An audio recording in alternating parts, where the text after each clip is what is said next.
अब पढ़ाई नहीं रुकेगी कि हमारे ऑनलाइन लर्निंग प्लेटफॉर्म पर आज हम निष्ठा प्रशिक्षण के मॉड्यूल 14 विद्यालयी शिक्षा में नई पहलें पर प्रश्नोत्तरी के माध्यम से इस मॉड्यूल की समस्त जानकारियों पर एक रोचक चर्चा लेकर उपस्थित हैं। इस चर्चा को ग्राह्य एवं गहराई से रखने के लिए आज हमने दो विषय विशेषज्ञों को आमंत्रित किया है। हमारे दोनों विशेषज्ञ अपने अपने क्षेत्रों के स्थापित नाम हैं तथा ये हैं आदरणीय श्रद्धा अग्रवाल जी। Shraddha ji master of education में अपने विज्ञान विषय की टॉपर हैं। साथ हैं आदरणीय शीबा खान जी। शीबा जी का संपूर्ण शैक्षिक जीवन नवाचारों एवं उत्कृष्टताओं से परिपूर्ण है। तो आइए आप सभी के बिहाफ पर मैं प्रमोद श्रीवास्तव इन उत्कृष्ट शिक्षाविदों तथा आज की चर्चा के इन विषय विशेषज्ञों का हृदय तल से स्वागत करता हूं। इस महत्वपूर्ण प्रशिक्षण सामग्री को जानने के इच्छुक आप सभी साथियों सहित पुनः हमारे विषय विशेषज्ञों का वंदन एवं हार्दिक अभिनंदन। अब पढ़ाई नहीं रुकेगी कि अपने स्लोगन के साथ आइए निष्ठा के मॉड्यूल 14 विद्यालयी शिक्षा में नई पहलें पर वर्णित समस्त बातें हम विस्तार से जानें। और इस क्रम में एकदम बुनियादी प्रश्न लेकर हम चलते हैं श्रद्धा जी के पास और जानते हैं कि इस मॉड्यूल का प्रशिक्षण किन उद्देश्यों पर आधारित है। नमस्ते सर, नमस्ते सभी को। हमारा ये जो मॉड्यूल है मॉड्यूल 14 निष्ठा का आपका पहल के संदर्भ में, तो इसके कुछ जो महत्वपूर्ण उद्देश्य हैं उन पे मैं प्रकाश डालूंगी। पहला जो इसका महत्वपूर्ण उद्देश्य है कि जो केंद्र द्वारा जो प्रायोजित योजनाएं हैं, जो केंद्र द्वारा संचालित की जाती हैं, उन योजनाओं का अर्थ और उसके उद्देश्यों को हम समझ पाने में सक्षम होंगे इस मॉड्यूल के बाद। इसके बाद हमारा इस मॉड्यूल का अगला उद्देश्य है कि विद्यालयी शिक्षा और शिक्षक शिक्षा के क्षेत्र में जो समग्र शिक्षा है उसकी विभिन्न पहलुओं का हम उन विभिन्न पहलुओं के समझ में हमारी एक समझ विकसित होगी और हम उसको उनको सराह पाएंगे। इसके अतिरिक्त विद्यालयी शिक्षा में गुणवत्ता और सुधार लाने के लिए जो समग्र शिक्षा के अंतर्गत जो पहल आयोजित की गई हैं, जो पहले लागू की गई हैं, उनके क्या उद्देश्य हैं, उनके अंतर्गत क्या प्रावधान रखे गए हैं और साथ ही किस प्रकार के अनुदान प्रदान किए जाते हैं, कौन से अनुदान दिए जाते हैं, वो भी हमारी समझ इस मॉड्यूल के द्वारा विकसित होती है। इसका अगला जो उद्देश्य है वो है कि जो आपकी विद्यालय शिक्षा और संस्थान स्तर पे समग्र शिक्षा के अंतर्गत जो पहले हैं उनकी योजना बनाना और उन्हें लागू करने में भी हम सक्षम हो पाते हैं। डाइट बीआरसी या सीआरसी जो कि विभिन्न घटक हैं हमारे शिक्षा विभाग के, उनका प्रशिक्षण दिया जाना और उन प्रशिक्षणों में शामिल होना, उनकी क्रियाविधियां और के बारे में भी ये मॉड्यूल हमारी समझ को विकसित करता है। इसके अलावा समग्र शिक्षा के अंतर्गत बच्चों और अध्यापकों के अतिरिक्त समुदाय के सदस्यों को शामिल करना, एसएमसी के सदस्यों को की सहभागिता को सुनिश्चित करने में भी हम सक्षम हो पाते हैं। साथ ही क्योंकि मध्याह्न भोजन हमारे माध्यमिक स्तर तक की एक महत्वपूर्ण शासकीय योजना है, तो उस क्षेत्र में कौन से नए प्रावधान लागू किए गए हैं उनको भी हम इस मॉड्यूल के द्वारा जानते हैं और इसके बारे में जागरूक हो पाते हैं। जी सर। बुनियादी प्रश्न के इस क्रम में थोड़ा और आगे बढ़ते हैं और चलते हैं शिवा जी के पास और उनसे आग्रह करते हैं कि विद्यालयी शिक्षा में नई पहल के प्रशिक्षण सामग्री के रूपरेखा के बारे में वे हमें बताएं। जैसा कि श्रद्धा मैडम ने जो विभिन्न उद्देश्य बताए इस मॉड्यूल के, तो उन उद्देश्यों को पूर्ण करने के लिए इस मॉड्यूल में जो रूपरेखा बनाई गई है उसमें सबसे पहले विद्यालयी शिक्षा में जो नई पहलें हुई हैं उसके बारे में परिचय दिया गया है कि जो केंद्र सरकार द्वारा एनसीईआरटी द्वारा जो पहल की गई है शिक्षा के क्षेत्र में और विभिन्न योजनाएं हैं उनके बारे में बताया गया है। साथ ही समग्र शिक्षा जो विद्यालय शिक्षा के लिए समेकित योजना है उसके बारे में बताया गया है जो पूर्व प्राथमिक से 12वीं कक्षा तक के लिए लागू किया गया है, तो उसकी विस्तार से यहाँ वर्णन आपको मिलेगा। साथ ही योजना के घटक भी आपको इसमें विस्तार से आपको चर्चा करने के लिए मिलेंगे इसमें। इसके साथ ही कोविड-19 के दौरान जो विद्यालयों में सुरक्षा की आवश्यकता है और उसके लिए जो विभिन्न अनुदान है से रिलेटेड समग्र शिक्षा से रिलेटेड अनुदान और ये जो योजना है इससे संबंधित अनुदान और सुरक्षा से रिलेटेड अनुदान उसके बारे में भी काफ़ी विस्तृत चर्चा मिलेगी आपको। साथ ही राज्यों और संघ राज्य क्षेत्रों में जो उत्कृष्ट प्रयोग किए गए हैं, इसमें झारखंड का एक उदाहरण दिया है, छत्तीसगढ़ का भी उदाहरण दिया गया है, तो उसके बारे में भी हम चर्चा करेंगे। साथ ही जैसे मैडम ने बताया कि मिड डे मील जो बहुत ही महत्वपूर्ण आजकल योजना है हमारे सभी स्कूलों में, उसके जो नए तरीके हैं विभिन्न राज्यों ने कौन-कौन से नए तरीके अपनाए हैं, उसके बारे में भी हम चर्चा करेंगे। इस मॉड्यूल में आगे बढ़ते हैं और इसमें हमने जो बातें बड़ी अच्छे से जानी हैं वो ये है कि शालेय शिक्षा की गुणवत्ता में सुधार के लिए समय-समय पर वैसे तो कई उत्कृष्ट पहल की जाती रही हैं, किंतु अनेकों बार हमें ये नहीं पता होता कि इन पहलों को किस प्रकार से लागू करा जाए, इससे किस प्रकार का प्रभाव पड़ेगा और इसे लागू करने में हमारी भूमिका क्या होगी। और शायद यही कारण हो जाता है कि ग्रॉस रूट लेवल अर्थात स्कूल तक इन अच्छी पहलों का क्रियान्वयन उतनी अच्छी तरीके से नहीं हो पाता। तो श्रद्धा जी, इस क्रम में आपसे आग्रह है कि विद्यालयी शिक्षा में प्रत्येक नई पहलें का आप हमें परिचय दीजिए ताकि इन बेस्ट प्रैक्टिसेस का लाभ विद्यालय और विद्यार्थियों को पूरे तरीके से मिल सके। जी सर, जैसे ये मॉड्यूल का नाम है हमारा विद्यालयी शिक्षा में नई पहलें, और अभी आपने कहा कि इन पहलों के बारे में हम शिक्षकों को मालूम नहीं होता कई बार, और इसी अनभिज्ञता के कारण हम इसको अपने विद्यालयों में लागू करने और पहुंचाने में अक्षम होते हैं, और ये जमीनी स्तर पे वो कार्य नहीं कर पाती जिस उद्देश्य को लेकर के ये लागू की जाती है। तो इस मॉड्यूल में हमें इन्हीं पहलों के बारे में बहुत ही विस्तृत और सारगर्भित जानकारी दी गई है, और जो केंद्र प्रायोजित योजना है एक महत्वपूर्ण हमारी समग्र शिक्षा अभियान या योजना, उसके अंतर्गत कौन से घटकों को शामिल किया गया है, उसका बिंदुवार विवरण कुछ महत्वपूर्ण बिंदुओं का बहुत ही अच्छे से हमें प्रस्तुत किया गया। इस मॉड्यूल से हमें ये भी पता चलता है कि जो हमारी पहले शिक्षा थी, जो हम जानते भी हैं कि राज्यों की एक बहुत बड़ी जिम्मेदारी हुआ करती थी, लेकिन 1976 के संशोधन के बाद क्योंकि ये केंद्र का इसमें ज्यादा कहा जाए कि महत्वपूर्ण भाग हो गया, रोल हो गया। केंद्र की जो केंद्रीय योजना के अंतर्गत ही समस्त राज्य देश के लिए जो एक कहा जाए कि एकीकृत शिक्षा योजना क्रियान्वित की जा रही है, और इसी के अंतर्गत जो बहुत सी योजनाएं जो केंद्र द्वारा लागू की गई हैं शिक्षा विभाग के लिए, शिक्षा के लिए, उनको केंद्रीय प्रायोजित योजनाएं कहा जाता है।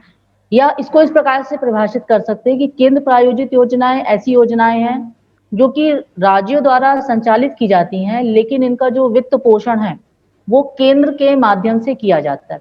और इस प्रकार की जो केंद्र प्रायोजित योजनाएं होती हैं वो कुछ उद्देश्यों को ध्यान में रखकर बनाई गई हैं, जिसमें महत्वपूर्ण उद्देश्य है कि गुणवत्तापूर्ण विद्यालय के साथ साथ शिक्षा को हर कहा जाए कि शिक्षा की पहुंच को बढ़ाना, शिक्षा की पहुंच को लोगों तक पहुंचाना, ये एक महत्वपूर्ण उद्देश्य है।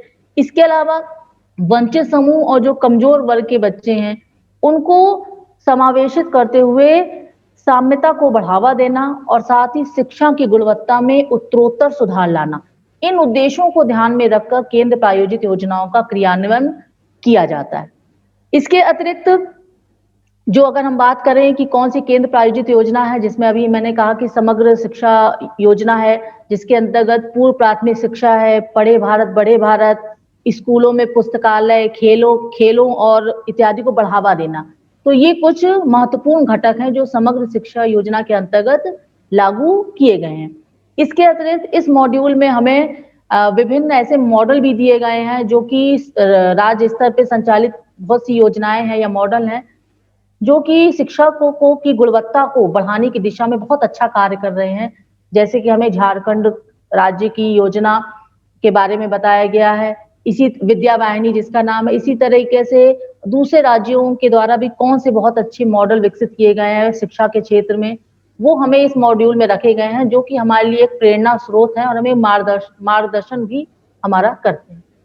इस मॉड्यूल में कोविड-19 की स्थितियों को कैसे सामना करना है और उससे क्या बचाव के उपाय के साथ विद्यालयों को संचालित किया जा सकता है, इस संदर्भ में भी बात कही गई है। साथ ही में इस मॉड्यूल में मिड डे मील की अवधारणा को ध्यान में रखते हुए मिड डे मील के अंतर्गत कौन से नए तरीके हैं जो कि इस योजना को और भी महत्वपूर्ण बना सकते हैं भविष्य में। तो ये कुछ नई योजनाओं के बारे में इस मॉड्यूल में हमें बहुत ही अच्छे से बताया गया है। तो इस प्रकार से ये पूरा मॉड्यूल एक सही दिशा में आगे बढ़ते हुए जो मैंने उद्देश्य बताए हैं, उन उद्देश्यों की प्राप्ति करने में आगे बढ़ता है। जी सर।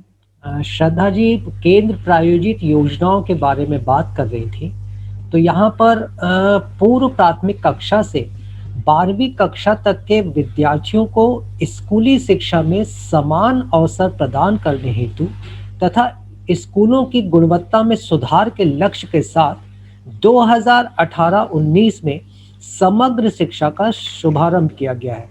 इस बहुत ही व्यापक कार्यक्रम समग्र शिक्षा के बारे में शिवा जी आपसे आग्रह है कि पूरे तरीके से अर्थात इनके उद्देश्य, विशेषताओं इत्यादि पर कृपया आप प्रकाश डालिए। सन 2018-19 में ये समग्र शिक्षा का शुभारंभ किया गया था। इसने MHRD ministry of human resource and development जो शिक्षा मंत्रालय है अभी, उन्हीं ने इसका शुभारंभ किया था। तो इस योजना में स्कूली शिक्षा के समान अवसरों को प्रदान करना और स्कूल की गुणवत्ता में सुधार के लक्ष्य से पूर्व प्राथमिक कक्षा से 12वीं तक की कक्षा को शामिल किया गया था।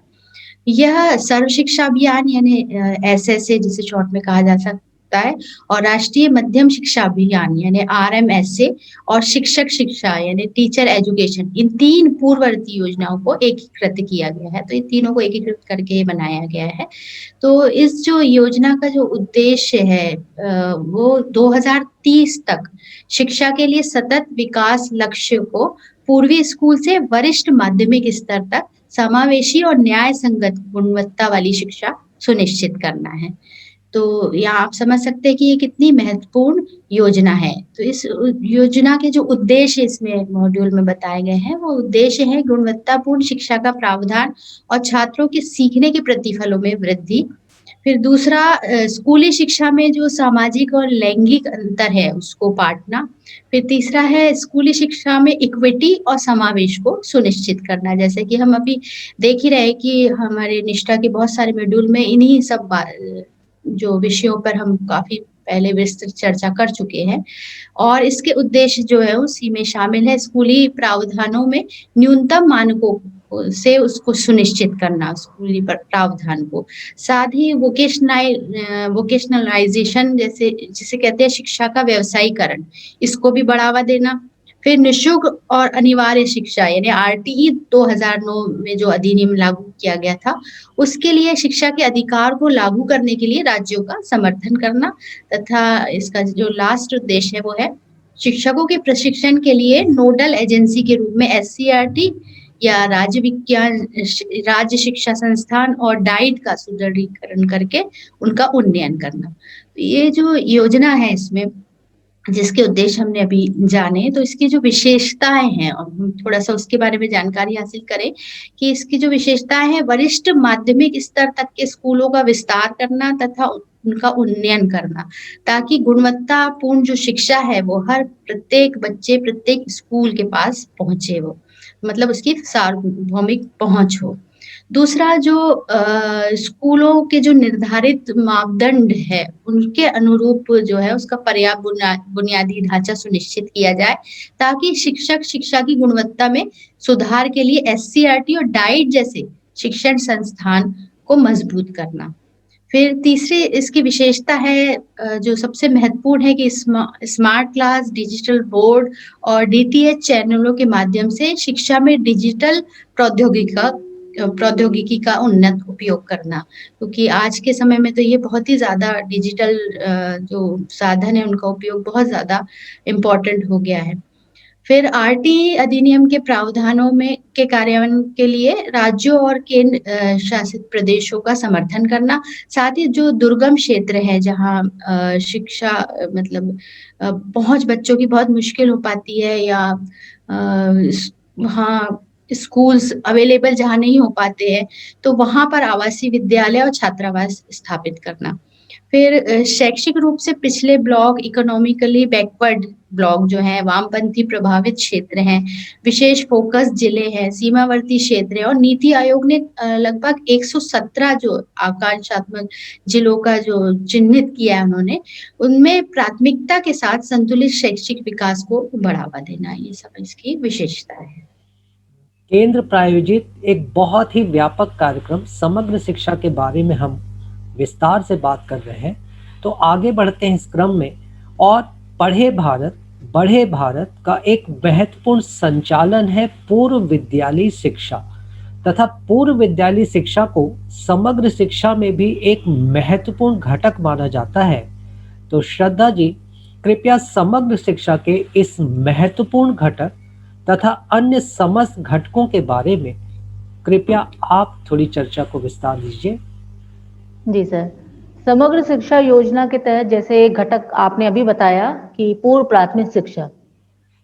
पूर्व प्राथमिक शिक्षा जो है वो वाकई में समग्र शिक्षा के अंतर्गत एक महत्वपूर्ण घटक है और ये कहा जाए कि बच्चे का प्राथमिक स्कूल में पहुंचने से पहले उसकी एक कहा जाए कि उसका नींव मजबूत करने में एक महत्वपूर्ण भूमिका अदा करती है और ये कार्य हमारे आंगनवाड़ी केंद्रों द्वारा किया जाता है। तो समग्र शिक्षा के अंतर्गत जो आपकी समग्र शिक्षा जो है वो राज्य की इस मामले में सहायता करती है कि आंगनवाड़ी केंद्रों की स्थापना करना, आंगनवाड़ी केंद्रों के लिए जो बच्चों के लिए पाठ्यक्रम होना चाहिए और खासकर जो आंगनवाड़ी कार्यकर्ता हैं उनका उन्मुखीकरण करना, ये सारी चीजें इस घटक के अंतर्गत समाहित है। साथ ही इस लेवल पे जो बच्चा होता है, जो बच्चा होगा वो आपका 4 से 6 वर्ष की आयु का होता है और ये जो पाठ्यक्रम है वो 2 वर्ष का रखा गया है, जो कि पूर्व प्राथमिक पाठ्यक्रम जिसे मैं कह रही हूँ। तो इसके अंतर्गत बच्चों को गणित की संख्याओं का ज्ञान कराना, उनकी भाषाई क्षमता को बढ़ाना और साथ ही उन्हें साक्षर करने की दिशा में कार्य किया जाता है। तो इस प्रकार जो योजना है उसके लिए जो समग्र शिक्षा के अंतर्गत जो आपका इसमें अनुदान स्वीकृत किया गया है वो है प्रति स्कूल 3 लाख रुपए। प्रति स्कूल 3 लाख रुपए का अनुदान पूर्व प्राथमिक शिक्षा के लिए समग्र शिक्षा अभियान के अंतर्गत प्रदाय किया जाता है। ये तो बात मैंने की पूर्व प्राथमिक शिक्षा के बारे में। अब कुछ इसके और घटकों के नाम मैं बताना चाहूंगी जो कि समग्र शिक्षा योजना के महत्वपूर्ण घटक हैं, जैसे कि खेले इंडिया खिले इंडिया, यानी खेलों को महत्व को बताने के संदर्भ में ये घटक एक महत्वपूर्ण भूमिका रखता है।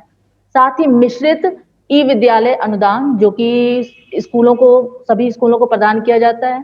केजीबीबी यानी आपका कस्तूरबा गांधी बालिका विद्यालय, समावेशी शिक्षा को बढ़ावा देना, शगुन पोर्टल है, विद्यालय की सुरक्षा है, रंगोत्सव जो कि एक बहुत ही महत्वपूर्ण सांस्कृतिक पहल है, विद्यालय आधारित आकलन है, यूथ क्लब और इको क्लब जो कि पर्यावरण से संबंधित और हमारे युवा विद्यार्थियों के लिए एक महत्वपूर्ण पहल है समग्र शिक्षा की। साथ ही स्कूलों को एक यूडाइस प्रदान करना, प्रदर्शन ग्रेडिंग सूचकांक और पुस्तकालय अनुदान। तो ये कुछ महत्वपूर्ण घटक हैं जो मैंने आपके समक्ष रखे। जी समग्र शिक्षा के लगभग सारे घटकों की चर्चा माननीय श्रद्धा जी ने की। इसी क्रम में आगे बढ़ते हैं और पढ़े भारत बढ़े भारत तथा खेले भारत खिले भारत जैसे पहल को सुदृढ़ करने के लिए समग्र शिक्षा किस प्रकार की मदद करता है, कैसे सहयोग देता है, क्या अनुदान देता है, इसके बारे में हम अब शिवा जी से जानते हैं। पहले तो मैं पढ़े भारत बड़े भारत के बारे में आपको बताना चाहूंगी कि राष्ट्रीय उपलब्धि सर्वेक्षण 2017 से पता चला है कि किताबें पढ़ने से बच्चों की उपलब्धि में सुधार होता है। तो ये सब हम बहुत बेहतर तरीके से जानते हैं कि अगर बच्चे पढ़ने में प्रारंभिक शिक्षा अगर उस समय अगर बच्चे पढ़ने में रुचि लेते हैं और अगर अच्छे से पढ़ पाते हैं, तो आगे तक उनके शिक्षण जो है प्रक्रिया बहुत अच्छी चलती है, वो पढ़ने में काफ़ी अच्छे हो जाते हैं। और अगर वो प्रारंभिक जो शिक्षा के समय वो अच्छी तरीके से नहीं पढ़ पाते हैं, तो आगे भी उनको दिक्कत जाती है। तो ये कई बार अनुभव से टीचर्स ने भी और स्कूलों ने और सभी ने ये फ़ील किया है। तो ये जो पढ़े भारत, बड़े भारत योजना है, ये इसमें जो पुस्तकालय के महत्व को बताया गया है। पुस्तकालय का जो सुदृढ़ीकरण इसी योजना के दौरान किया जा रहा है, ताकि विद्यार्थियों में पढ़ने की आदतें पोषित हो। तो ये केंद्र प्रायोजित योजना है, जो 2018-19 के अंतर्गत सरकारी स्कूलों के लिए पुस्तकालय अनुदान के माध्यम से पुस्तकों का इसमें प्रावधान है। तो इसमें प्राथमिक और उच्च माध्यमिक स्तर के विद्यालयों में 5,000 रुपए से 20,000 रुपए तक पुस्तकालय अनुदान प्रदान किया जाता है, तथा साथ ही इसमें जो स्तर है विद्यालय का और उसके जो प्रकार है, उसके अनुसार ये भिन्न हो सकता है। प्रारंभिक कक्षा से लेके उच्चतर माध्यमिक स्तर तक पढ़ने की प्रक्रिया को निरंतर अभ्यास और विकास और परिशोधन की बहुत आवश्यकता होती है। इसलिए ज़रूरी है कि समय-समय पर पुस्तकें, बाल पत्रिकाएँ हैं और अन्य पत्रिकाएँ हैं, जर्नल्स हैं और दूसरी पठन सामग्री जो है वो वहाँ के पुस्तकालय में अगर रखी जाए तो उसका उन्नयन होगा और उससे ज़्यादा से ज़्यादा बच्चे लाभान्वित होंगे। इसलिए ये योजना लागू की गई है। अब दूसरी अगर हम योजना की बात करें कि खेले भारत और खिले भारत। तो इस योजना के अंतर्गत जैसे हम देखते हैं कि खेल बच्चों के जीवन में कितना ज़्यादा महत्वपूर्ण है। तो इसमें खेलों के महत्व को पहचानते हुए चूँकि हम जानते हैं कि प्रत्येक विद्यार्थी की शारीरिक, भावात्मक और सामाजिक और संज्ञानात्मक पहलुओं का विकास के साथ-साथ खेलों से सामाजिक कौशल जैसे टीम भावना, सहयोग, आपसी सम्मान, सामाजिक व्यवहार, ये सब जो है ये बच्चों में डेवलप होता है ये सब। आदतें उनमें डेवलप होती है जो जीवन के लिए बहुत ज़रूरी है। एक सामाजिक प्राणी होने के हिसाब से भी और एक अच्छा नागरिक होने के हिसाब से भी ये सब कौशल और ये सब व्यवहार बच्चों में होना बहुत ज़रूरी है।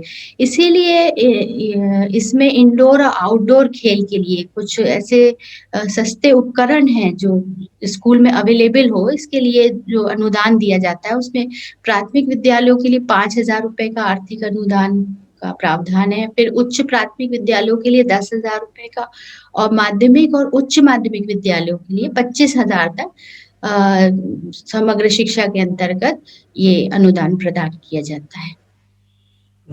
बहुत ही महत्वपूर्ण पहलुओं के बारे में शिवा जी चर्चा कर रही थी। इसी क्रम में आगे बढ़ते हैं और श्रद्धा जी से जानते हैं कि समावेशी शिक्षा केजीबीवी अर्थात कस्तूरबा गांधी बालिका विद्यालय तथा रक्षा संबंधी पहल को सुदृढ़ करने में समग्र शिक्षा की क्या भूमिका होती है, उनका क्या सहयोग या अनुदान वगैरह होता है। जी सर, सबसे पहले मैं समावेशी शिक्षा की दिशा में कौन सी महत्वपूर्ण पहलें हुई हैं उसके बारे में बताना चाहूंगी। समग्र शिक्षा जो है वो CWSN के लिए तो है ही, लेकिन समस्त बच्चों की शिक्षा पर जोर देती है। यानी सभी प्रकार के बच्चे, चाहे वो सामान्य बच्चे हों या CWSN, सभी के लिए विशेष रूप से सहयोग करने और उनको आगे बढ़ाने के लिए मार्गदर्शित करती है। अब जो विशेष आवश्यकता वाले बच्चे हैं उनको पढ़ाई में आगे रखने के लिए या कहा जाए उनको समान अवसर प्रदान करने के लिए उन्हें जो सामग्रियों की आवश्यकता हो सकती है, चाहे वो आपकी ब्रेल सामग्री हो या बड़े अक्षरों वाली पुस्तकें हों या अन्य अनुदेशनात्मक सामग्रियां हो सकती हैं, सहायक युक्ति और उपकरण हो सकते हैं, वो सब चीजें इस योजना के अंतर्गत उपलब्ध कराए जाते हैं। साथ ही CWSN जो बच्चों के लिए एक सामाजिक प्रकृति है या अवधारणा जो लोगों के मन में है और जो दृष्टिकोण वो रखते हैं, उसके प्रति उनमें सकारात्मक जागरूकता पैदा करने की दिशा में भी उन्नयन प्रोग्राम आयोजित करना, जिससे समाज में इन ऐसे बच्चों के लिए एक बहुत ही अच्छी मानसिकता और सकारात्मक विचार उत्पन्न हो, दृष्टिकोण उत्पन्न हो, इसके लिए भी कार्यक्रम आयोजित करना समग्र शिक्षा अभियान के अंतर्गत किया जाता है। साथ ही पाठ्यक्रम के अनुकूल शिक्षकों को बनाने के लिए उनका भी उन्मुखीकरण प्रोग्राम रखे जाते हैं ताकि हमारे शिक्षक और अध्यापक भी ऐसे बच्चों के साथ अध्यापन कार्य को करने में सहज महसूस हो और उचित तरीकों द्वारा बच्चों को पढ़ाई की दिशा में आगे कर सके। जो विशेष आवश्यकता वाले बच्चे हैं, उनको आरटी के तहत योजना का लाभ दिया जाता है, जो कि सभी बच्चों के लिए ही है। और जो विशेष अनुदान दिया जाता है वो ये है कि 1 से 12 तक, यानी पहली से 12वीं तक की सभी CWSN जो लड़कियां होती हैं, उनको 200 रुपए प्रति माह का अनुदान इस योजना के अंतर्गत दिया जाता है। और प्रत्येक लड़की या के लिए 3000 से 3500 तक का प्रति वर्ष का अनुदान भी दिया जाता है। तो इस प्रकार से समावेशी शिक्षा को बढ़ाने की दिशा में कार्य होता है। साथ ही अगला जो है कस्तूरबा गांधी बालिका विद्यालय, वो भी एक प्रकार से बालिकाओं के शिक्षा की को उन्नत करने की दिशा में, गुणवत्तापूर्ण शिक्षा देने की दिशा में महत्वपूर्ण कदम है। ऐसे बहुत से दूरस्थ इलाके हैं, पिछड़े इलाके हैं, जहाँ बच्चों को खासकर लड़कियों को पढ़ना जाने के लिए बहुत ही असुविधा महसूस होती है। तो इन कस्तूरबा गांधी बालिका विद्यालय, जो कि आवासीय विद्यालय होते हैं, उनकी स्थापना की गई है, जहां पर लड़कियां खासकर जो विशेष वर्गों से आती हैं, जैसे कि SC, ST, OBC या अन्य जो BPL धारक लड़कियां हैं, वो वहां रह करके आवासीय योजना के तहत अपनी पढ़ाई को आसानी से जारी रख सकती हैं। और इस योजना को पहले माध्यमिक स्तर तक रखा गया था, लेकिन अब बढ़ाकर इसको 12वीं तक, यानी 6 क्लास से 12 क्लास तक के लिए कर दिया गया है। साथ ही अब मैं बताना चाहूंगी कि इसका अनुदान क्या है। तो ये जो अनुदान प्रदान किया जा रहा है वो विद्यालय के स्तर के अनुसार है, अर्थात वो विद्यालय अगर 6 to 8 बालिकाओं के लिए बनाया गया है तो उसको प्रतिवर्ष 60 लाख का अनुदान प्रदान किया जाता है। अगर वो 6 to 10 तक के लिए है तो वहां पर 80 लाख रुपए प्रतिवर्ष, और यदि वो 6 से 12 तक, यानी पूरा माध्यमिक से उच्च माध्यमिक तक स्तर तक की बालिकाओं के लिए वो छात्रावास है, तो उसके लिए 1 करोड़ रुपए का प्रावधान है। अगर वो 9 से 12 तक है तो उसके लिए 25 लाख रुपए। तो इस तरीके से ये अलग अलग अनुदान प्रदान किए जाते हैं। एक और महत्वपूर्ण अनुदान है जिसके बारे में जरूर बताना चाहूंगी, जो कि है आत्मरक्षा प्रशिक्षण अनुदान, जो कि आज हमारी बच्चियों को एक कहा जाए कि एक कॉन्फिडेंस लेवल उनका बढ़ाता है। कई बार हमारे बच्चे, लड़कियां विशेषकर विद्यालयों में जो कहा जाए कि ऐसे स्थितियों से गुजरती हैं कई बार कि वो स्कूल भी छोड़ देती हैं और समाज के डर से या भय से स्कूल जाना पसंद नहीं करती हैं। तो ये आत्मरक्षा प्रशिक्षण जब उनको प्रदान किया जाता है तो उन्हें बहुत ही उसको सीखकर बहुत ही उनका आत्मबल भी बढ़ जाता है, और वो इस तरह की अप्रत्याशित स्थितियां जो निर्मित हो सकती हैं उनके लिए भी तैयार हो पाती हैं।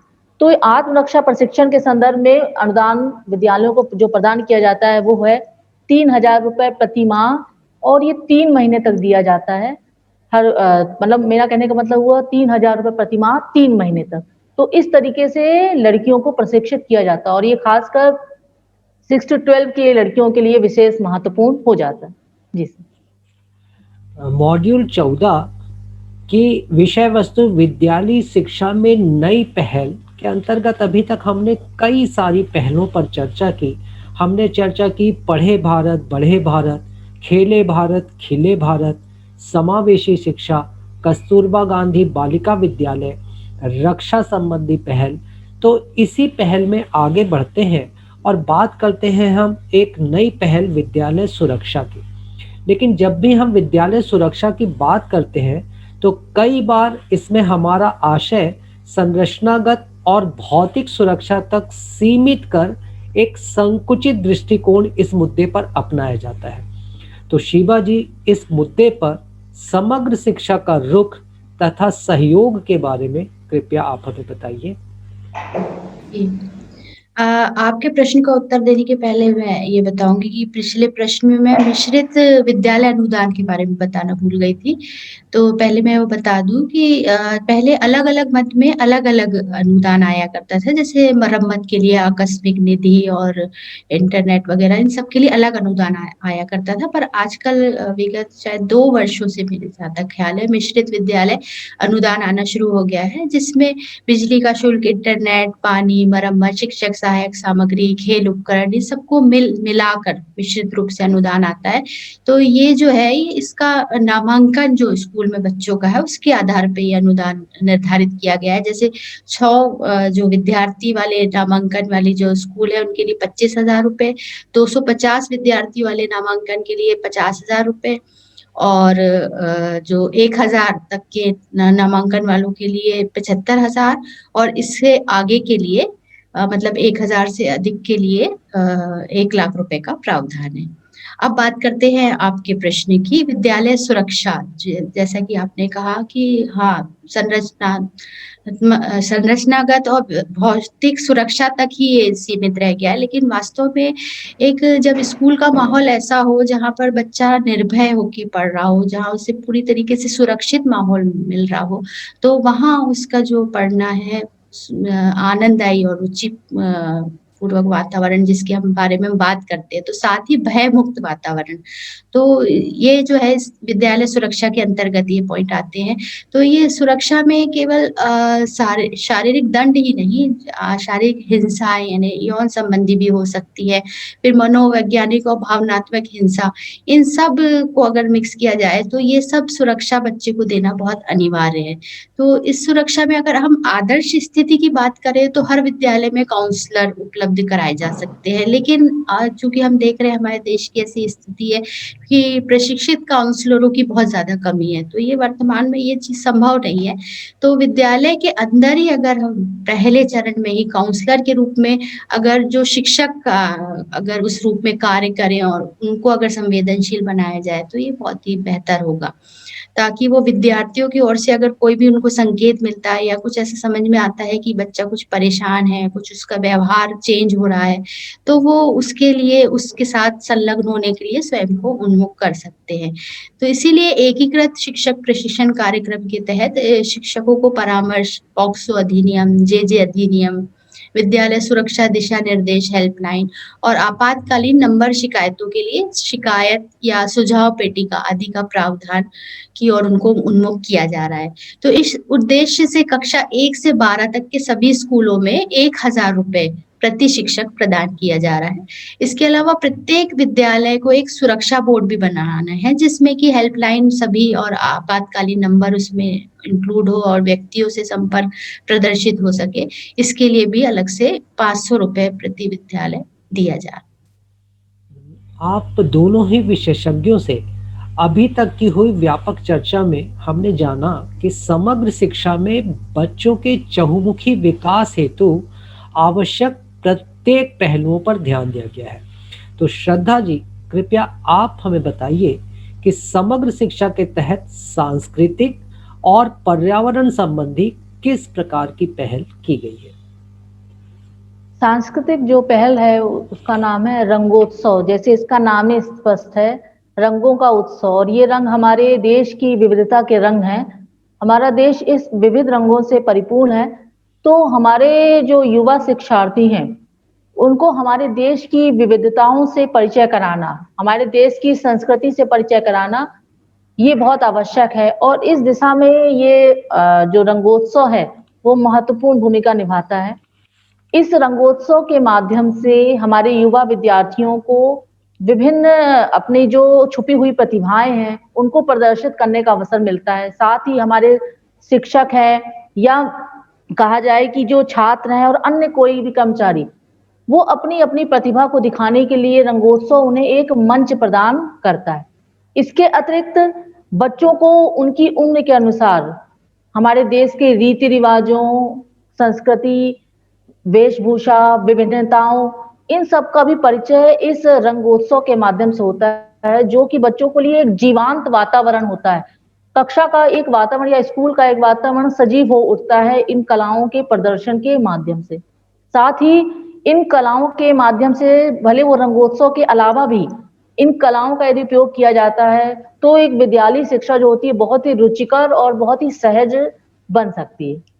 अब बात मैं करती हूँ कि एक और महत्वपूर्ण तथ्य जो मैं बताना चाहूँगी कि इन रंगोत्सव के माध्यम से या सांस्कृतिक उत्सव के माध्यम से बच्चों में राष्ट्रीय एकता की भावना को विकसित करने में भी सहायता मिलती है, जो कि हमारे श्रेष्ठ एक भारत श्रेष्ठ भारत की अवधारणा है। तो इस चीज को व्यक्त करने में भी ये रंगोत्सव बहुत कामयाब हो सकता है। अब बात करते हैं यूथ एवं इको क्लब की, जैसे कि नाम ही है इसका, एक ये हमारी एक पर्यावरण संबंधी पहल है जो कि युवाओं के लिए, युवा शिक्षार्थियों के लिए बहुत अच्छी योजना है। इसमें जो हमारा बच्चा पर्यावरण के समीप आता है, पर्यावरण से जुड़ता है और कहा जाए कि पर्यावरण के प्रति संवेदनशीलता को महसूस कर पाता है। एक आत्मविश्वास उसमें आता है भय मुक्त वातावरण में जीने के लिए। और जब वो पर्यावरण के समीप रह के बहुत कुछ सीखता है, तो निश्चित रूप से वो उस सीख को अपने परिवार को, अपने समाज को, अपने समुदाय तक भी ले जाने का कार्य करता है। तो इस दिशा में इको क्लब या यूथ क्लब एक महत्वपूर्ण भूमिका निभाते हैं। तो इस प्रकार से ये दोनों पहलें यानी सांस्कृतिक पहल जो कि रंगोत्सव के माध्यम से और पर्यावरणीय पहल जो कि इको क्लब या यूथ क्लब के माध्यम से समग्र शिक्षा अभियान के अंतर्गत संचालित की जाती है, निश्चित रूप से एक सराहनीय पहल है। जी। समग्र शिक्षा के कई प्रावधानों पर हमने बहुत ही विस्तार से, सरस तरीके से चर्चा की। अब अगर बात करें CWSN अर्थात चाइल्ड विथ स्पेशल नीड, विशेष आवश्यकता वाले बच्चों के संदर्भ में, तो शीबा जी, इन बच्चों की शालाओं तक पहुंच सुगम हो सके, इस हेतु और निशुल्क वर्दी, पाठ्य पुस्तक हेतु समग्र शिक्षा में किस प्रकार के प्रावधान है? तो एक मेरे इस एक प्रश्न में 3 प्रश्न हैं कि विशेष आवश्यकता वाले बच्चों को संदर्भ में शालाओं तक उनकी पहुंच सुगम हो सके, इसके लिए, निशुल्क वर्दी के लिए और पाठ्य पुस्तक के लिए हमें और सरलता से बताइए। जी, सबसे पहले हम बात करते हैं परिवहन और परिवहन सहायक। ये परिवहन सहायक यानी कि एस्कॉर्ट सुविधा। तो ये जो सुविधा है कक्षा 1 से 8 और विशेष आवश्यकता वाले बच्चे यानी CWSN इनके लिए ये सुविधा दी गई है। तो इसमें प्राथमिक स्कूल के जो बच्चे हैं उनकी पहुँच जो है वो सुगम बन सके, इसका प्रयास किया गया है। तो कई ऐसी स्थितियाँ होती है जैसे सुदूर बस्ती में रहते हैं बच्चे या शहरी इलाकों में वहाँ जहाँ ज़मीन की उपलब्धता एक समस्या है, तो वहाँ वंचित समूह के बच्चे या CWSN वाले बच्चे जो हैं उनको स्कूल पहुँच पाना बहुत ही मुश्किल होता है उनके लिए। या बहुत कम आबादी वाले पहाड़ी घने जंगल या रेगिस्तानी जो इलाके हैं इन सभी जो क्षेत्रों में है, इन खास तौर पे CWSN वाले जो बच्चे हैं उनको पहुँचना बहुत मुश्किल होता है, तो उनके लिए परिवहन या परिवहन साथी या एस्कॉर्ट सुविधा की सहायता प्रदान की गई है। तो जिसमें ये ऐसा समग्र शिक्षा के अंतर्गत ये माना गया है कि बहुत छोटी बस्तियाँ जो है यानी दूर-दराज रेगिस्तानी आदिवासी क्षेत्रों पे, जहाँ स्कूल खोलना व्यावहारिक नहीं है, वहाँ पर रहने वाले जो बच्चों की ज़रूरतें हैं उनको संबोधित कर बच्चों की विद्यालय तक पहुँच सुनिश्चित करने के लिए विद्यालय की ओर से आने-जाने की मुफ्त परिवहन सुविधा या आवासीय विद्यालय सुविधा सुनिश्चित की जाती है। तो यहाँ पे दूरी, भौगोलिक परिस्थिति और प्रदान की जाने वाली परिवहन सुविधा के आधार पर प्रति वर्ष 6,000 रुपए प्रति बच्चे की औसत लागत के अनुसार वित्तीय प्रावधान है। अब हम दूसरी बात करें निःशुल्क वर्दी और पाठ्य पुस्तकों की, तो समग्र शिक्षा के अंतर्गत सरकारी स्कूल में कक्षा 8वीं तक के अनुसूचित जाति, अनुसूचित जनजाति और BPL परिवारों से संबंधित लड़कियाँ और बच्चों की वर्दी के लिए 2 जोड़ी जिसमें 600 रुपए प्रति बच्चे प्रति वर्ष आवंटित किया जाता है। जो स्कूल की जो वर्दी है उसका उद्देश्य ये होता है कि बच्चे जो स्कूल की सुविधाओं का जो सेवाओं का उपयोग कर रहे हैं उन्हें स्कूल के प्रति अपनेपन का एहसास हो और स्वामित्व की भावना को प्रेरित कर पाए उनके, इसके लिए ये प्रावधान किया गया है। फिर तीसरी बात है पाठ्य पुस्तकों की हम बात कर रहे हैं, तो पाठ्य पुस्तकों का जो उचित उपयोग है स्कूल में प्रदान की जाने वाली गुणवत्तापूर्ण शिक्षा का एक प्रमुख संकेतक है। तो सरकारी या स्थानीय निकाय और सरकारी सहायता प्राप्त विद्यालयों के साथ ही मदरसों में भी सभी बच्चों को पाठ्य पुस्तकों के लिए प्राथमिक स्तर पर प्रति वर्ष प्रति बच्चे 250 रुपए और उच्च प्राथमिक स्तर पर प्रति बच्चे 400 रुपए प्रति वर्ष आवंटित किए जाते हैं।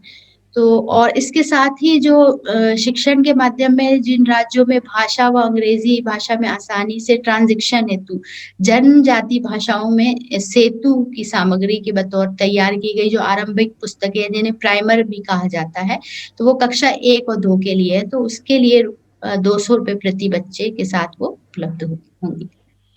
विद्यालयी शिक्षा में नई पहल के अंतर्गत हमने एक से एक उत्कृष्ट पहलों के बारे में जाना और हमने यह भी जाना कि शिक्षा के प्रत्येक स्टेक होल्डर, आप किसी की भी बात करें, आप बात करें सीआरसी की, आप बात करें एसएमसी की, एसएमसी मतलब स्कूल मैनेजमेंट कमेटी, बात करें विद्यालय प्रमुख की, बात करें शिक्षकों की, तो इन सब की समग्र उन्नति हेतु समग्र शिक्षा अभियान के अंतर्गत सराहनीय पहल की गई है। तो श्रद्धा जी, क्या इनके बारे में आप हमें बताएंगी? जी सर, जैसे कि सीआरसी हैं यानी क्लस्टर रिसोर्स कोऑर्डिनेटर, उनकी भी जिम्मेदारियां इस कहा जाए कि तय की गई हैं। जैसे कि एक सीआरसी को नियमित दौरे करना चाहिए, जो भी उनके अंतर्गत स्कूल आते हैं उनका निरीक्षण करना, दौरे करना उनकी प्राथमिकता होनी चाहिए। साथ ही शैक्षणिक मुद्दों और नीतियों पर जो स्कूलों से चर्चा करना और चर्चा के आधार पर या चर्चा के लिए मासिक बैठकों का आयोजन करना भी सीआरसी की महत्वपूर्ण भूमिका होती है। 2 माह में कम से कम एक बार बैठक आयोजित की जाए और अपने अधिकार क्षेत्र में आने वाली जो भी शालाएं हैं उनसे शैक्षणिक मुद्दों से संबंधित, योजनाओं से संबंधित चर्चा की जाए और उस चर्चा को या जो भी रिपोर्ट तैयार की जाती है उस रिपोर्ट को भी आगे फॉरवर्ड करना उच्च कहा जाए कि निर्धारित प्रपत्र में एमएचआरडी तक, तो ये एक जिम्मेदारी होती है सीआरसी की जो कि निर्धारित की गई है। इसके अलावा जहां एसएमसी की हम बात करते हैं, स्कूल मैनेजमेंट कमेटी, तो उनके सदस्यों का प्रशिक्षण देना भी अनिवार्य है और इस कार्य के लिए सीआरसी को अधिकृत किया गया कि सीआरसी उनका प्रशिक्षण दे।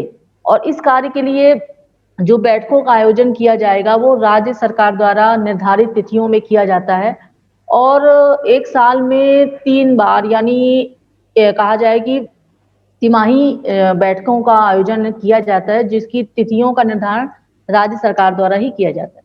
तो इन बैठकों के माध्यम से जो विभिन्न गतिविधियों की जानकारी एसएमसी को देना, उनकी राय लेना और जो भी शैक्षणिक प्रक्रिया है उससे उनको अवगत कराना, उनका उन्मुखीकरण करना, ये सब चीजें बैठकों के अंतर्गत सम्मिलित किया जाता है।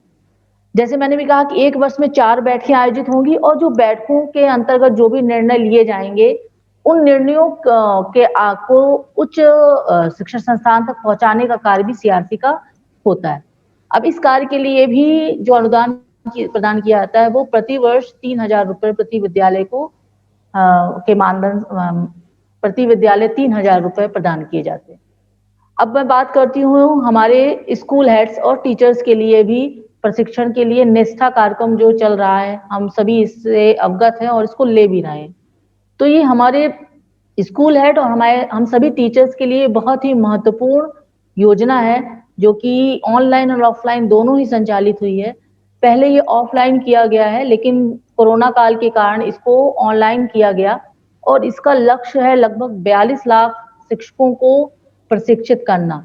जो हमारी मूलभूत शिक्षण कहा जाए कि गतिविधियां हैं और जो हमारे उद्देश्य हैं उनको प्राप्त करने की दिशा में ये हमारा निष्ठा यानी national initiative for school heads and teachers holistic advancement यानी एक राष्ट्रीय पहल जो है वो लागू है और हम इससे लाभान्वित निश्चित तौर पर हो रहे हैं। और ये निष्ठा प्रशिक्षण के द्वारा हमारे जो बहुत से उद्देश्य पूरे हो रहे हैं जो जिनके बारे में हम निरंतर चर्चा भी करते जा रहे हैं। जी सर। निष्ठा के एक बहुत ही उत्कृष्ट पहल के बारे में श्रद्धा जी बात कर रही थी। आपको बताते हुए हम लोग बहुत गौरवान्वित हैं कि इसी पहल के अंतर्गत आज जो ये कार्यक्रम आयोजित है जिसमें मॉड्यूल 14 की चर्चा हम लोग कर रहे हैं, लगातार मॉड्यूल 1 से लेकर 13 तक की चर्चा इस मंच द्वारा पूर्व में विभिन्न विषय विशेषज्ञों द्वारा की जा चुकी है।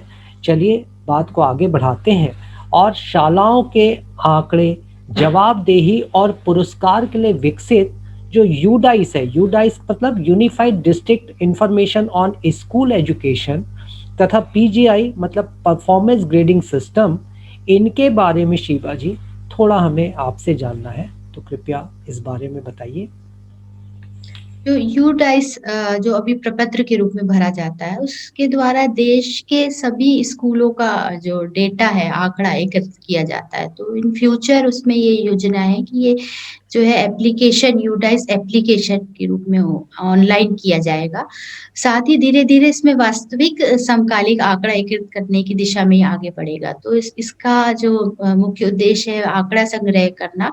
उसके अलावा भी इस एप्लीकेशन में कुछ विशेषताएँ होंगी जो कि जिसमें एक तो डेटा एनालिटिक्स और डेटा विजुअलाइज़ेशन द्वारा वाला जो एक डैशबोर्ड विकसित इसमें किया जाएगा।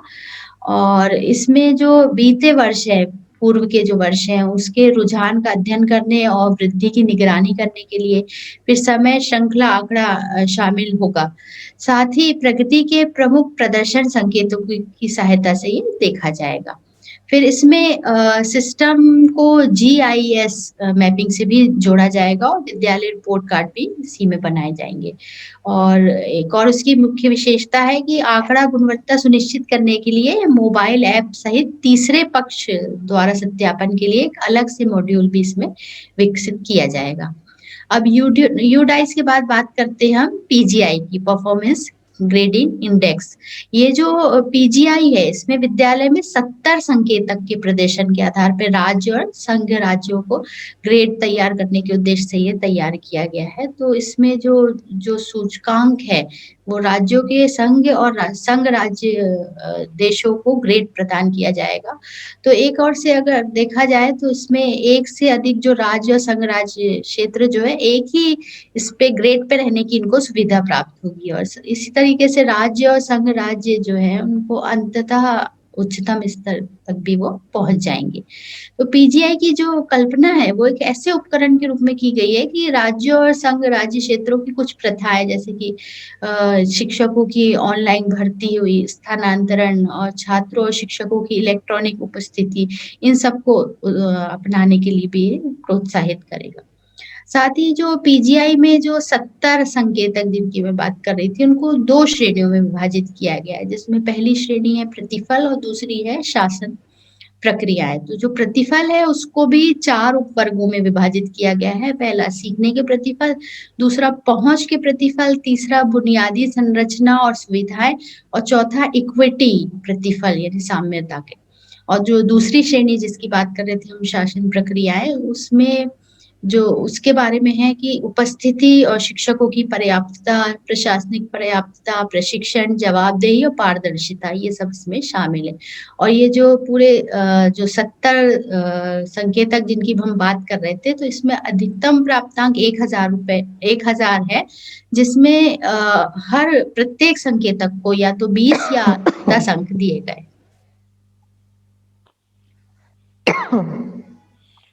चलिए ऑनलाइन एप्लीकेशंस की हम लोग बात कर रहे थे, तो शिक्षा मंत्रालय द्वारा 18 जनवरी 2017 को एक पोर्टल का उद्घाटन किया गया था।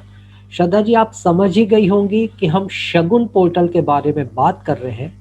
तो समग्र शिक्षा योजना के इस महत्वपूर्ण घटक के बारे में कृपया आप हमें बताइए।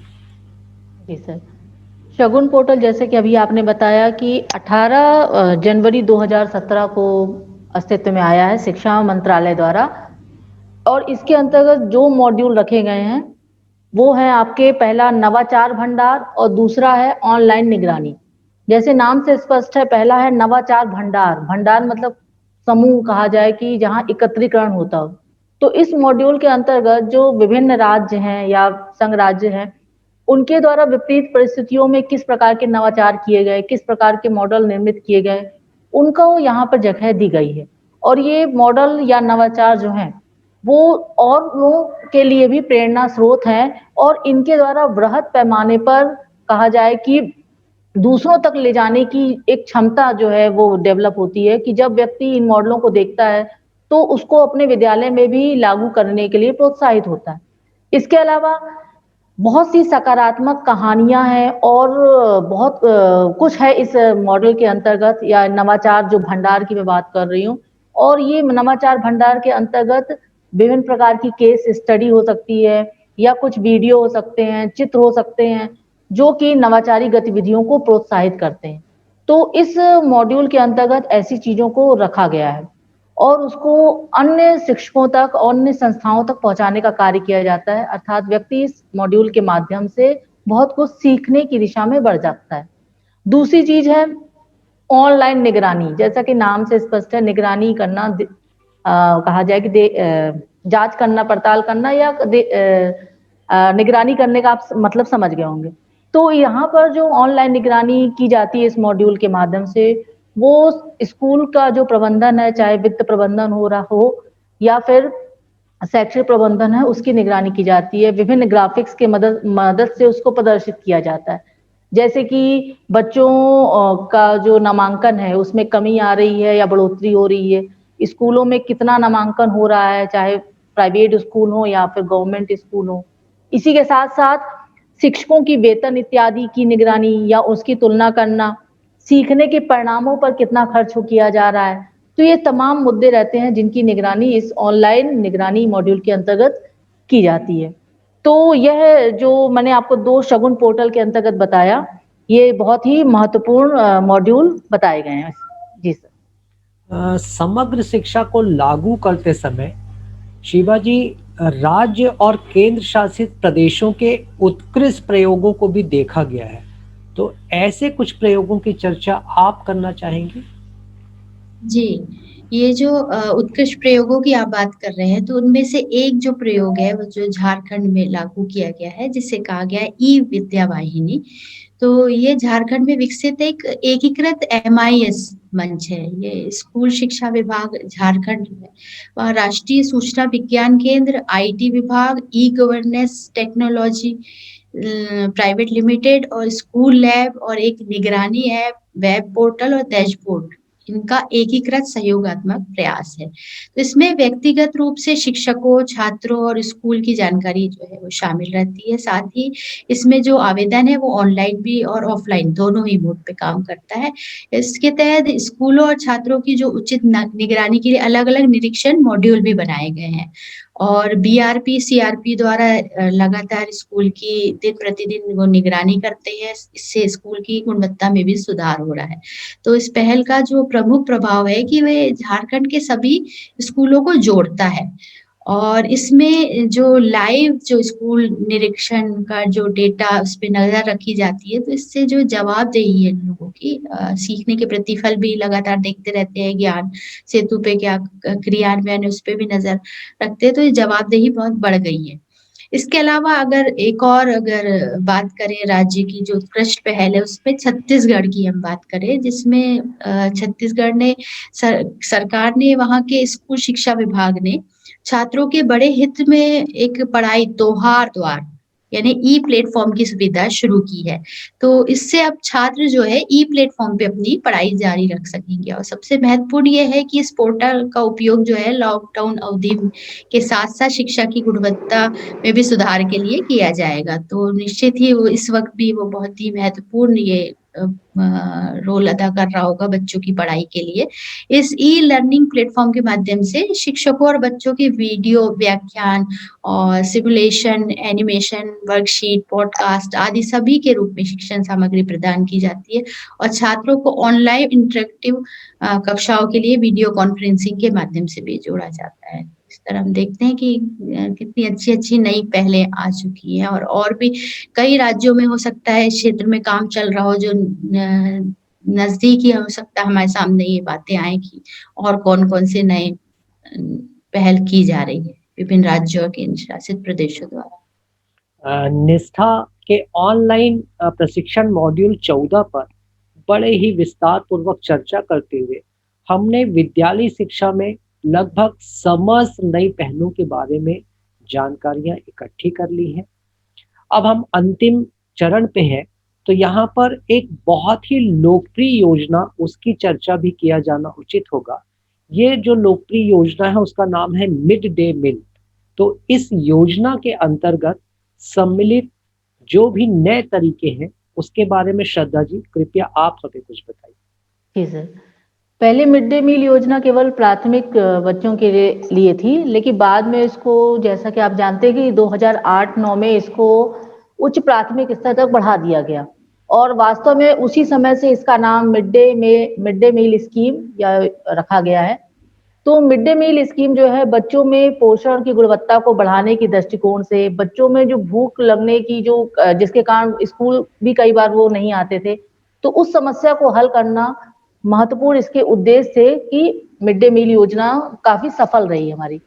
अब मिड डे मील योजना के तहत कुछ नए तरीके या प्रावधान लागू किए गए हैं समग्र शिक्षा योजना के अंतर्गत, जो निश्चित तौर पर इस योजना को और भी बहुत अच्छा स्वरूप प्रदान कर सकते हैं। जैसे कि पहली योजना है वो है विद्यालय पोषण उद्यान की स्थापना। जैसे कि जहाँ भोजन बनता है, यानी जिस भी विद्यालय प्रांगण में बन रहा है, उसी विद्यालय में यदि बच्चों के लिए मिड डे मील के लिए आवश्यक जो सब्जियां हैं, फल हैं, जड़ी बूटियां हैं, इनकी खेती करना, इनको वहीं पर उगाना और इनका उपयोग केवल मिड डे मील के लिए ही किया जाना। इससे बच्चों को ताजी सब्जियां और गुणवत्तापूर्ण सब्जियों की प्राप्ति होती है। साथ ही बच्चों की स्वयं की भागीदारी भी सम्मिलित होती है। तो इस तरीके से योजना सफल हो सकती है। और इसके अलावा जहाँ पर जगह नहीं है यदि सब्जियों को उगाने की, तो वहाँ पे गमलों का उपयोग करके, बर्तनों का उपयोग करके, प्लास्टिक का उपयोग करके ये कार्य किया जा सकता है। इसी तरह से एक अन्य तरीका है तिथि भोजन। तिथि भोजन से जो है वो मिड डे मील की अतिरिक्त योजना है, जिसके अंतर्गत समुदाय है, समुदाय के कुछ खास जो उत्सव होते हैं या त्योहार होते हैं या जन्म दिवस या कोई और विशेष उत्सव हो सकता है, उसमें समुदाय के लोगों को भोजन कराना स्कूल की तरफ से, ये कहलाता है तिथि भोजन, जो कि मिड डे मील की अतिरिक्त योजना कहलाएगी। इसके अतिरिक्त तीसरी जो एक अन्य नवाचारी योजना है, वो है स्वास्थ्य एवं परिवार कल्याण मंत्रालय के साथ सम्मेलन। क्योंकि बच्चों को भोजन के साथ-साथ उनके स्वास्थ्य के प्रति भी गंभीरता रखते हुए स्वास्थ्य एवं परिवार कल्याण विभाग के साथ जुड़कर बच्चों को आवश्यक जो टैबलेट है वो दी जाती है, जैसे कि प्रति सप्ताह उनको आयरन की गोली और फोलिक एसिड की जो गोली है या टैबलेट है वो प्रदान की जाती है। इसी तरह कृमिनाशक की दवाइयाँ उनको हफ्ते में 1 बार मुहैया कराई जाती हैं, जो ये उनके स्वास्थ्य के लिए उत्तम होती है। अगली जो इसकी योजना है वो है खाना पकाने की प्रतियोगिता। निश्चित तौर पे सुनने में ही काफ़ी आकर्षक और नवाचारी लगती है। इसमें और ये कहा जाए कि 2019-20 की प्राथमिक क्षेत्रों में सम्मिलित है ये योजना। इसमें जो खाना बनाने वाले बावर्ची हैं या उनके सहायकों के लिए ये प्रतियोगिता आयोजित की जाती है, जिसमें उनको अपने क्षेत्र विशेष की सामग्रियों का उपयोग करना है और जो सब्जियों का यूज़ कर रहे हैं या उसके तने, पत्तियाँ या फल का उपयोग करके उनको एक बहुत ही स्वादिष्ट भोजन निर्माण करना होता है। और इस प्रतियोगिता के निर्णायक के रूप में बच्चे ही होते हैं, क्योंकि बच्चे ही इसके अंतिम लाभार्थी होते हैं मिड डे मील के। तो इस प्राथमिक विभाग से या पूर्व प्राथमिक से आपका 1 बच्चा और उच्च प्राथमिक स्तर से 1 बच्चा और साथ में कोई विशेषज्ञ जो कि सम्मिलित होता है निर्णायक मंडल में, वो इस प्रतियोगिता का निर्णय लेता है। तो इस प्रकार से ये जो प्रतियोगिता है वो जन समुदाय में एक उत्साह का भी संचार करती है और एक रुचिकर प्रतियोगिता होती है। तो इस तरह से मैंने कुछ आपको इसके कुछ तरीके जो इस मॉड्यूल में बताए गए हैं मिड डे मील के नए, वो मैंने बताया। जी सर। श्रद्धा जी आपकी इस चर्चा के साथ ही मॉड्यूल 14 जो निष्ठा के मॉड्यूल पे हम चर्चा कर रहे थे, विद्यालय शिक्षा में नई पहल, लगभग समस्त बातों को हमने यहाँ पे बहुत अच्छे तरीके से कवर अप किया है। एकदम अंतिम प्रश्न के रूप में अब शिवा जी आपसे गुजारिश है कि इस मॉड्यूल को कृपया हमारे साथियों के सहयोग हेतु सारांशित कर दीजिए। विद्यालय शिक्षा में नई पहलों में सबसे पहले हमने बात की थी समग्र शिक्षा विद्यालय शिक्षा की जो समेकित योजना है उसके बारे में, उसके उद्देश्य को जाना था, कार्यान्वयन और विशेषताएँ जानी थी। जिसमें हमने पूर्व विद्यालय शिक्षा पे बात की, फिर कुछ अनुदानों की बात की जैसे पुस्तकालय अनुदान, खेल अनुदान, मिश्रित विद्यालय अनुदान की बात की। फिर समावेशी शिक्षा को बढ़ावा देना और केजीबीवी कस्तूरबा गांधी और आत्मरक्षा प्रशिक्षण, विद्यालय सुरक्षा इस पे हमने चर्चा की और इससे संबंधित अनुदान के बारे में हमने जानकारी हासिल की। साथ ही जो विभिन्न योजनाएँ हैं रंगोत्सव और यूथ क्लब और इको क्लब और परिवहन सहायक सुविधा, निःशुल्क वर्दी, पाठ्य पुस्तकें, इन सब के बारे में जानकारी हासिल की, इस पे चर्चा की हमने। साथ ही सीआरसी और एसएमसी को जो मजबूत बनाने की जो बातें की गई थी, उस पे हमने चर्चा की। फिर यूडाइस के बारे में हमने जाना, पीजीआई के बारे में जाना, शगुन पोर्टल के बारे में जानकारी हासिल की, स्वच्छ भारत अभियान के बारे में जाना। फिर शिक्षकों के लिए जो राष्ट्रीय पुरस्कार है, उसके बारे में थोड़ी-सी हमने चर्चा की। साथ ही निष्ठा की जो ऑफ़लाइन मोड से ऑनलाइन मोड पे किस तरीके से हम आए, उस पे हमने जानकारी हासिल की। विद्यालय आधारित आकलन पे इस मॉड्यूल में चर्चा की गई है। साथ ही राज्यों और संघ राज्य क्षेत्रों में जो उस उत्कृष्ट प्रयोग किए गए हैं, जैसे ई-विद्या वाहिनी, ई-प्लेटफ़ॉर्म शिक्षा आपके द्वार, गणित कलिका आंदोलन, मिशन प्रेरणा, प्रज्ञा, मौ विद्यालय अभियान, ये सब इस मॉड्यूल में काफ़ी विस्तार से इस पे बताया गया है। और साथ ही लास्ट में हमने मिड डे मील के नए तरीके जाने, जैसा मैडम ने अभी बताया था कि तिथि भोजन के बारे में और खाना पकाने की प्रतियोगिता, विद्यालय पोषण उद्यान के बारे में जाना, स्वास्थ्य और परिवार कल्याण मंत्रालय के साथ सम्मेलन, ये सब इतने सारी जानकारी हमने जो केंद्र द्वारा लागू की जा रही है सारी योजनाएँ, उसके बारे में आज हमने काफ़ी विस्तृत चर्चा करी।